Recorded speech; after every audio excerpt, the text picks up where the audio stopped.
আসসালামু আলাইকুম। আমি আজকে আপনাদেরকে ছোট মাছের চচ্চড়ি রান্না করে দেখাবো। আমি দিয়ে দিলাম মাছ, এখানে 5 মিশালি মাছ আছে।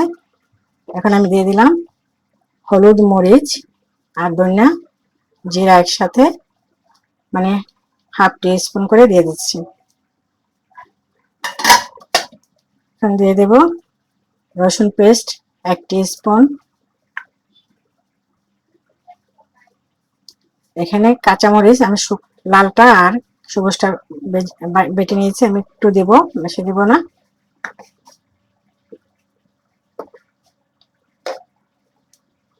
এখন আমি দিয়ে দিচ্ছি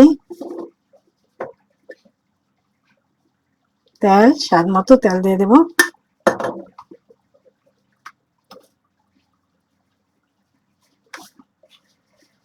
দিয়ে দেব 1 টিস্পুন জিরা বাটা, হাফ টিস্পুন আদা বাটা। আমি এখন সবকিছু একসাথে ম্যারিনেট করব, মানে মাখিয়ে নিব অনেকক্ষণ। আপনারা অবশ্যই আমার পাশে থাকবেন এবং আমি কিভাবে রান্না করব রান্নাটা সম্পূর্ণ দেখবেন। আশা করি স্কিপ করবেন না, আপনারা আমার পাশেই থাকেন। আমি রান্নাটা কিভাবে করছি আমি অবশ্যই আপনাদেরকে দেখ। এখন আমি দিয়ে দেব পেঁয়াজ বাটা, আমি হালকা করে বেটে নিয়েছি, 1 টেবিল স্পুন হবে, আমি দিয়ে দিলাম। এখন আমি সব কিছু একসাথে ভালো করে মাখাবো। আশা করি আপনারা আমার রান্নাটা সম্পূর্ণ দেখবেন এবং আমার পাশে থাকবেন। আমি মাছ, পেঁয়াজ, মরিচ, মশলা সব একসাথে মিশিয়ে নিয়েছি। আমি এখন দিয়ে দেবো একটু পানি।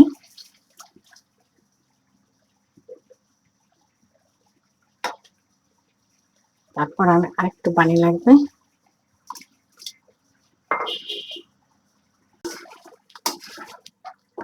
আমার রান্নাটা প্রায় হয়ে গেছে। আমি এখন দিয়ে দিব ফ্লেভারের জন্য একটা কাঁচামরিচ আর কিছু ধনিয়া পাতা কুচি দিয়ে আমি চুলাটা বন্ধ করে দিয়ে আমি পরিবেশন করে অবশ্যই আপনাদেরকে দেখাবো আমার তরকারিটা কেমন হয়েছে।